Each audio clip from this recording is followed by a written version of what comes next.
Hello, SuperCoach fans and any Sanctum fans. Welcome to the SuperCoach podcast, looking ahead to round 21 already and the most exciting start of SuperCoach finals. Stuff September. It's all about August for us SuperCoach fans.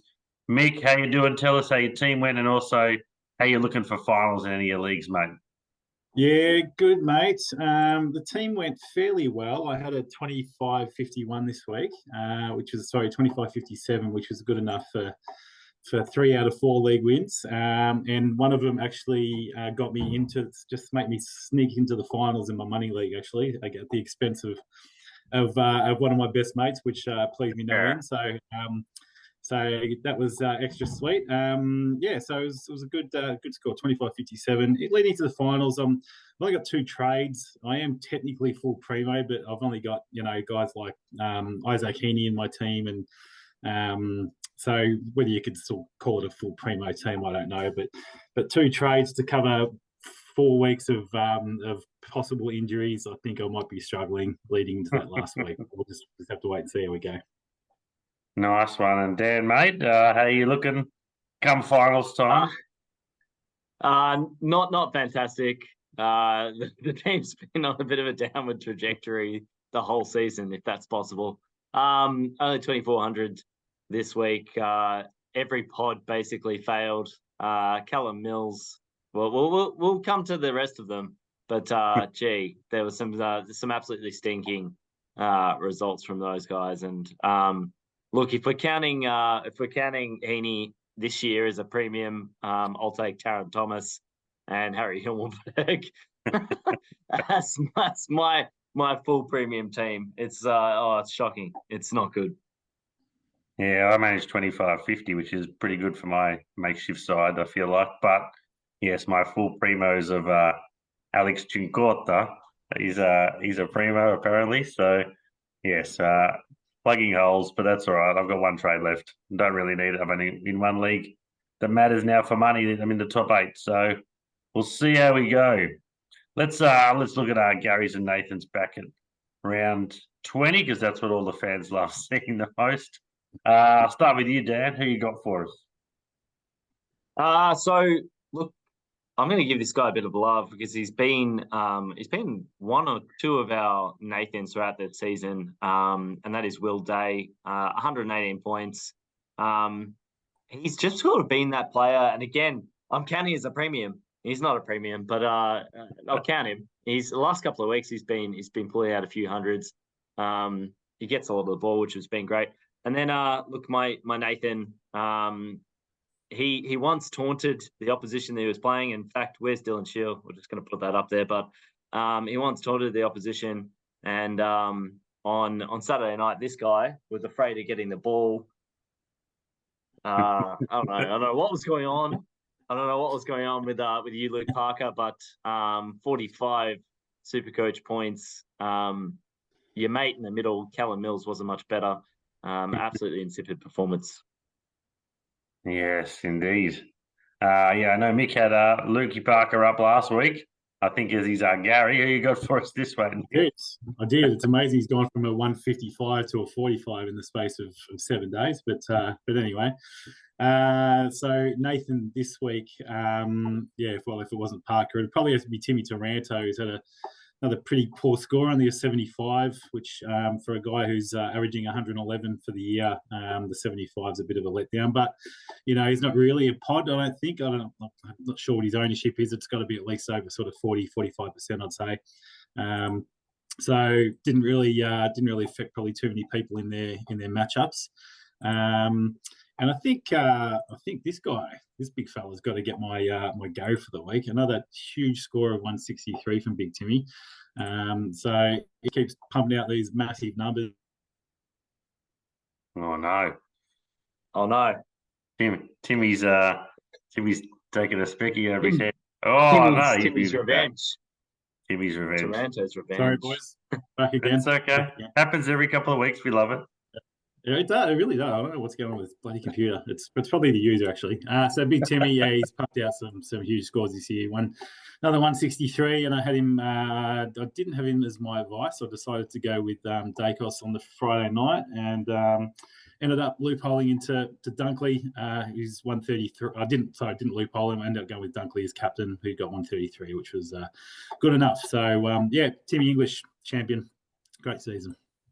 Yeah, in the league that I care about most, I was playing top, and he didn't have Tim English. I can't believe he's on top of the league and doesn't have him. So when English scored the 160, I was like, "Sweet, I'm flying!" And he's definitely my Gary after that. But then just having to fill with the few little ones that couldn't quite, you wouldn't consider your old primos. This man here. You might know who he is, Dan. I just needed David Cunningham. David Cunningham, the tricky pig. I just needed a 70. I don't even know. I just need a 70 or an 80. Would have been laughing. Would have been a close call, but just the 46. So it's pretty harsh because he's not he's not really a SuperCoach star. But when you can only give me 46, where I needed just a little bit more, that's why he's my Nathan for this round. Cool. So what we thought we might do quickly is give a bit of advice there for people. Have a quick chat for 5 minutes about what their strategy should be, if any, come now that we're in SuperCoach finals. So might start with you, Dan. If let's imagine, because I know you're not this year, imagine your sides finish top 4. What's your plan of attack? Keep for this week and also the 4-week sort of block, hoping to win the whole thing for your league. Yeah, look, it has to come down to weeks and trades, and how many you've got left. If you're in the qualifying final this week, and you've only got 2, 3, 4 trades left or something, I'd be holding on to them. We've seen time and time again this season, players getting rubbed out due to concussion rule. We've got players that don't wash their feet. We've been on this and haven't played since whatever it has been, 10 weeks or something. We've seen players miss 2 weeks from Corkies, Dunkley, and Cripps. We've seen some absolutely shocking stuff this year. So keep your trades if you can at this point. Obviously, if you've got any holes that come up as a result of that stuff, plug them. But if you've got a bit of bench cover even this week, maybe just sort of ride it out. I think that the aim is to get through, obviously, each week, but you don't want to sort of end up in a position where you're in the grand final and have nothing. Likewise, if you sort of spend those trades this week and you do what I did and bring in a Luke Parker who absolutely spuds it up and gives you 45, well, you've burned a trade and then you might have to back it up again the next week in the semi-final. So if you're going to trade, I think this is a point in time where you pick nothing but ultra premiums or true pods if you think that you're the underdog going into that matchup. Yeah, I actually think if you finish top 4, you should go all out. That's because if you can get that win, you don't have to worry about your side for a week, and really you just have to worry about it again in 2 weeks' time. So this is the most important. Yeah, Dan. If you had 4 trades, 100%. If you got 3 trades, 100%. But if you've only got like 1 or 2, really think carefully, because maybe 1, maybe if you got 2, you could choose 1 this week. But I wouldn't be leaving myself with nothing. If I had a full side and I had 2 trades left, I would be certainly keeping an eye. And if I could see a way of like a classic example is one year a mate of mine actually made a trade because he had the trade and traded in someone I had so that he knew he would win.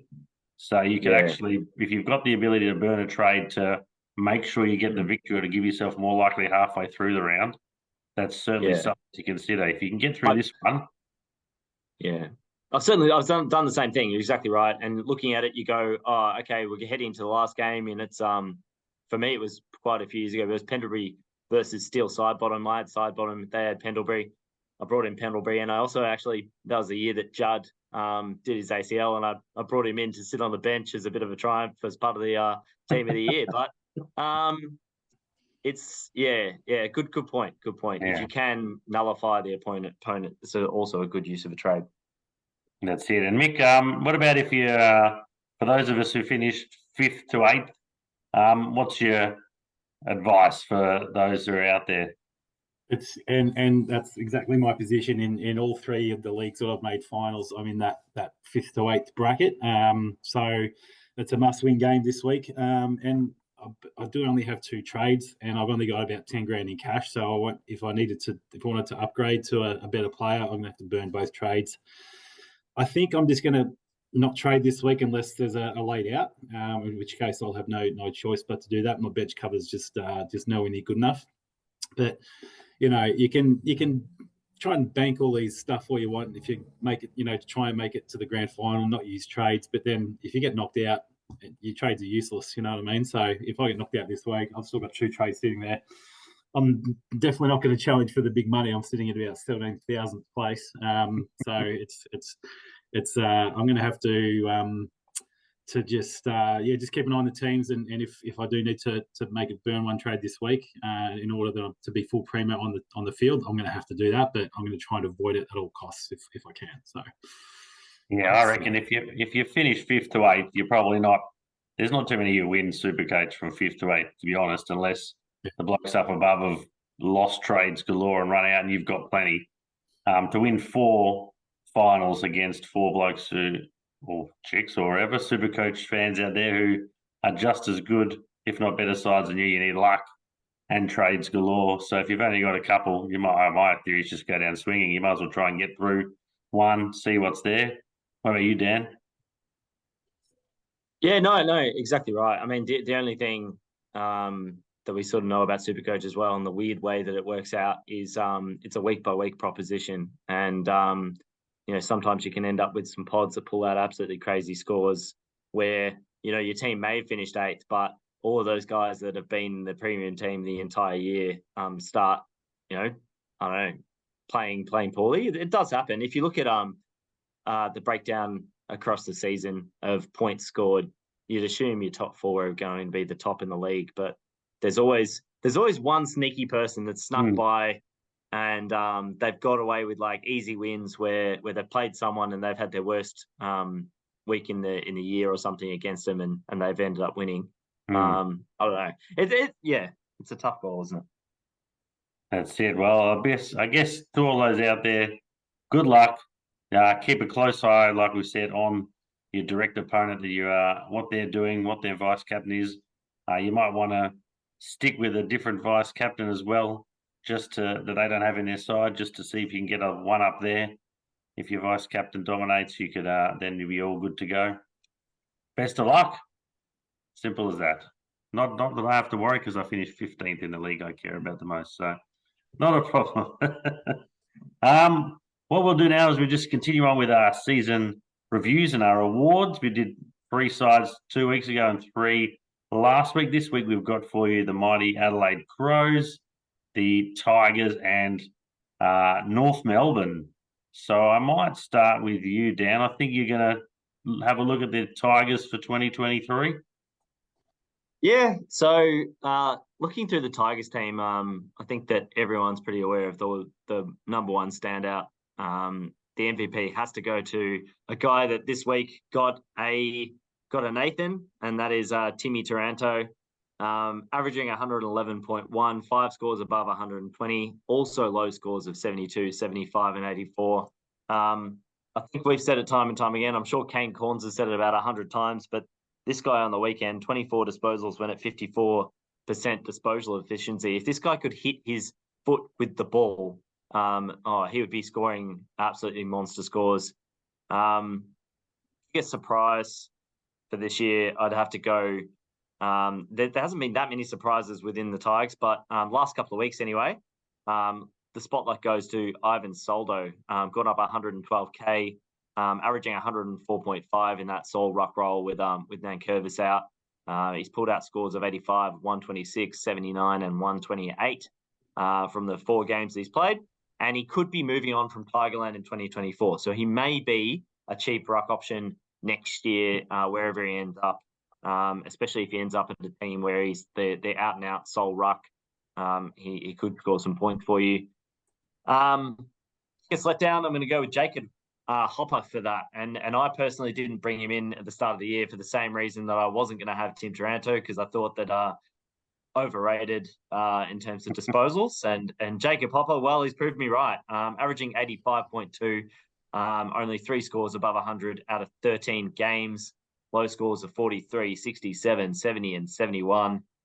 He's gained 92,000, but I think that lots of SuperCoach fans would have been hoping for more, and lots of SuperCoach fans that had brought him in thinking, oh, the Tigers have given up a top, whatever it was, the top 10 pick or something for this guy.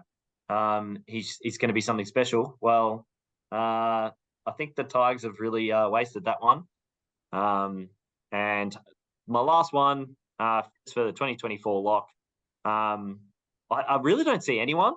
The only one that I would say is Taranto, if he keeps his forward status. If he's only a midfielder next year, I just think there's so many players that are more efficient with the ball, and that won't make you want to pull your hair out when they miss miss a teammate from 15 meters away. It's really frustrating. Yeah, I reckon the Tigers had a lot of those players who you go, wow, he's had a good stretch. Liam Baker and Shai Bolton, and even Dusty had a good to it. But they just don't have the consistency all year, and that probably sums up Richmond to a T. So, Mick, any other Richmond thoughts or?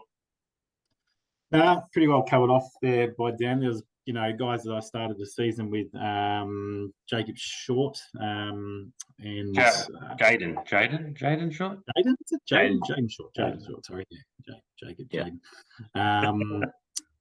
Thought that he'd be getting a bit more midfield time this year, but hasn't sort of. I'm not sure what his average is. I hasn't got it in front of me, but I think it was down sort of around in the 80s last time I checked it. So yeah, locks for next year. It's hard to think of one, isn't there? Really for the Tigers. I think Taranto was good, but a little bit too inconsistent. I mean, you can't complain with a 111 average, but when he needs you to give you a ton, he'll give you that 75 odd, which is frustrating. So yeah, no, pretty well covered off by Dan there, I think.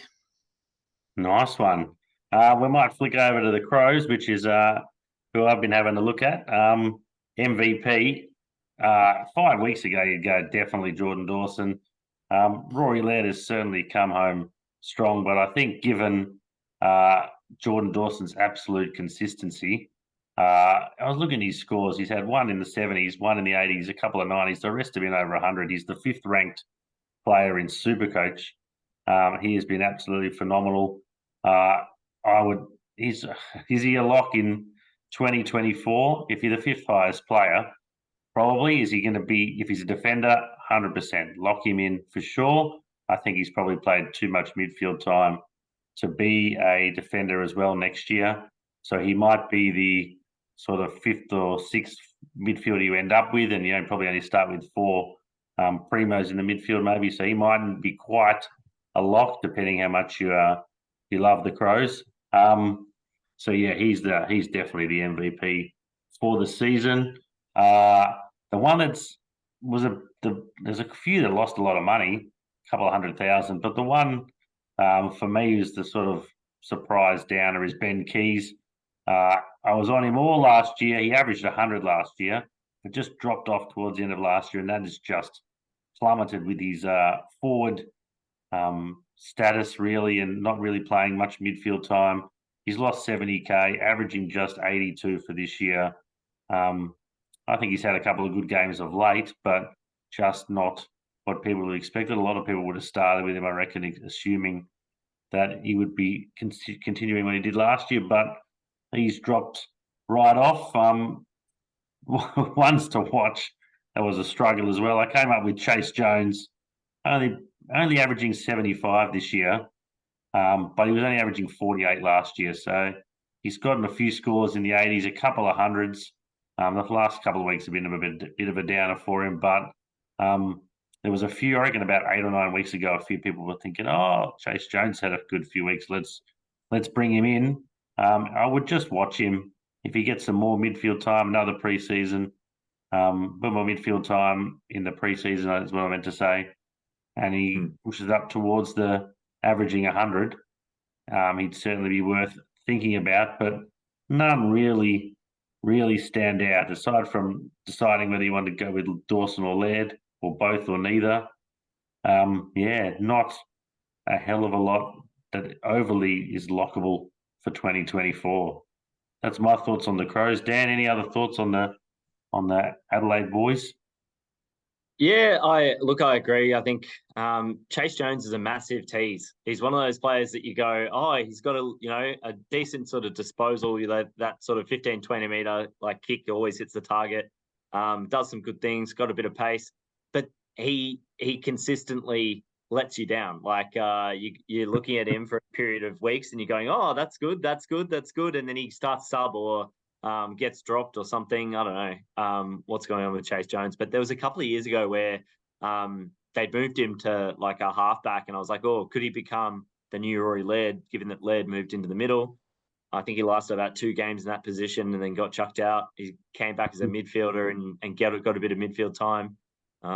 But yeah, look, there's just not that much. And we're looking at it just in terms of averages. And you're right, it's 2 guys at the top, Dawson and Laird, and then there's a massive drop away. And I reckon if you are looking at teams like that just don't have that consistency across the season, the warning signs are kind of there to be really wary of which Crows you bring in for 2024. That's it. And like any side, just have a look at the pre-season as well. Mick, any other Crow? Yeah, one of the guys I expected maybe a little bit more out of this year was Riley O'Brien. He's proven, in the past he had a really good season. I think it might have been about 2020, 2021, where he was averaging over 100 for the year. He's dropped down to 96.7 this year, and it's just seems to be a lack of consistency. He's obviously got that big ceiling. He had a 144. He's had 5 games over 120, so we know he can get those big scores. But mixed in with that, you've got a couple of 70s in here. You've got a 61, a 54. So just that lack of consistency, I think, from Big Riley, which is the dog doesn't like him either. Yeah, my stupid dog agrees. He's made him, just not that top 2 ruckman that we've, you're going to obviously pick the likes of Big Maxi, Timmy English, Rowan Marshall, obviously over someone like Riley. It's interesting to see what he does next year. But he's been in the system for nearly 9-10 years now, I think. So, so interesting to see whether he can sort of get that level of consistency back up for next season. But he won't be in my team, that's for sure. Yeah, just the 2 blokes who averaged over 100, like was said. He's the only one in the 90s. The rest are less than 90. Dawson and Laird are the only 2 Crows that are owned by 10% of teams or more, 57 and 34. The rest are all just Adelaide supporters wanting their players, I reckon. So that sort of sums up what you're getting from Adelaide for SuperCoach looking forward, I reckon, for sure. Last team we'll have a quick look at is North Melbourne. Mick, we'll throw to you, mate. Yeah, MVP for the Roos would be LDU, who is finishing the season pretty strong. He's had a 127 last week, averaging 113.3 for just the 12 games played. And looking at his scores here, he obviously started off with a bang. He had that 143, the 155 against Freo. Got injured, obviously, after round 9. And then since he came back, he had the 94 against the Crows. And the last 4 weeks, he's gone 134, 129, 133, 127. So super consistent high scoring from the big fella. He's you're seeing when he came out of pre-season training this year. Like last year, it wasn't much on him, but now he's just an absolute beast in that midfield. He's quite a big boy, and he'll be, come back even stronger and fitter and harder at the ball next year, I reckon. So whether he's a lock, that's debatable. It'll depend on his price and what he finishes up. He's 609.8 at the moment. Probably will start next season around that 630 mark, which is always. It's tricky. You pick guys. You want there's 1 or 2 600 plus players in your team to get your season off to a good start. But whether he's going to be one of those 2, that's for everyone to work out on their own, I suppose. And then we've got guys like the biggest surprise of the year would be the Cheezel. He's I sort of expected to drop off. I dropped him out of my team after about round 15. He had a couple of subpar scores, as you expect from most rookies in their debut season. But he's last few games in particular, he's been scoring quite well. So he's ended up from his 19 games played. So he's played every game this year, and he's averaging 97.3, which is very impressive for a first year player. So again, probably not a lock for next year. Possibly, I mean, if he'll start as a forward, most likely start as a forward. Surely he'll start as a defender. Defender, it'll be dual position. Possibly it'll just be defender. So yeah, it's an interesting prospect to whether you start with him next year, get him another preseason under his belt. I think he'll be one to consider. And then you've got guys like Jai Simpkin, who last year was quite a big scorer. I think he finished with nearly an average score of 100 last year, but he's now averaging 75.4 for this year, and he's lost about nearly 150k in value as well. And only 2 scores above 100 this year, so it's just been just not his year. Obviously, whether that it's been when Clarko's come in, he might have used him as a different role. I don't watch a lot of North games, to be honest, so I couldn't really comment on that. Does. Yeah, exactly. Not even at the ground. Not even at the ground. Marshmallows for a reason. So that's he's been a bit of a letdown. And other than that, there's not really many guys to kind of chat about in that team. Big Toddy Goldstein's had another solid year, but again, not a he's only in 0.9% of teams, and that's for a pretty good reason. He's only averaging 102.9, which isn't quite good enough for an R1 or an R2. And then you've got guys like Aaron Hall, who's been injured for a lot of the season, and has dropped about 70k in value as well. So that's about it. Anyone else from you boys? I reckon we give North Melbourne about as much time as they've provided highlights for the season. So not much going on there. I reckon a heap of people have had North Melbourne players: Sheasel, Zeeble, Wardlaw, Ford, even Harvey now. Aaron Thomas, LDU. There's a heap of North Melbourne because they've played so many rookies. They've all got a gig, and there's a heap of them still in a lot of people's sides. But yeah, not much to really think about them going to 2023. 2024. They'll get a couple of good draft picks again. So Harley Reid. Yeah. No, he'll go to West Coast surely. Their percentage is terrible. We might be picking a few North again next year just because Clarko keeps playing a few more kids. Not much to write home about, I don't reckon. Cool. So last thing we've got for you, as always, is just any vice captain / captain advice. The first week of finals, super important. Dan, thoughts? Let's see if we can name every single primo in the next 3 minutes. Well, you're not wrong. I mean, looking at it, the Friday night game being Western Bulldogs versus Richmond, it's always good to target a Friday nighter with, obviously you got Bont and English going in that game. We've just mentioned why it might be wise to stay away from Taranto. Going through, look, we've got Essendon playing the Witches hats. So your Zach Merritt or Darcy Parish, or even if you are going to be doing something reckless like having a Kyle Langford or a Wright, Peter Wright or something in the forward line, you could do it there. But there's a few. I like the look of in that Friday night game. I like the look of English getting it over Soldo, and then I might be putting my vice captain. My captain, pending loopholes and stuff. I think all the way at that Sunday, because then I think I've got, I've definitely got some cover on the bench. I've got a Saints player that's never going to get a game, and so he's an easy loophole with Marshall on field. But there's a couple of Brisbane Lion players that have just sort of kept up, and look, Lockie Neal doesn't really score too many games back to back under 90, let alone under 100. So I'm expecting him to bounce back quite strongly this week. Yeah, Mick, any other different thoughts on that, the English Bont, and then what are we looking at? Yeah, English. I'm probably gonna. I don't want to give too much away to all of our viewers because one of my opponents might be watching. But I might start with Libra as my VC. I think on Friday night, just as a little bit of a point of difference. I think I need to set myself aside. And Libra doesn't have a huge amount of ownership. I think he's got. He's been a decent pod. Let me have a look at his ownership for the year. He's 14% of teams, so there's a fair chance that who I'm playing against isn't going to have him. So if I can get a 130, 140 out of him and loophole his score, then I'll definitely be doing that. I think he should play well against that Richmond midfield too. I think Libba's got that style of game where I think he could score some pretty good points. And he's in some really solid form after another 133 last week. So Libba into probably, I think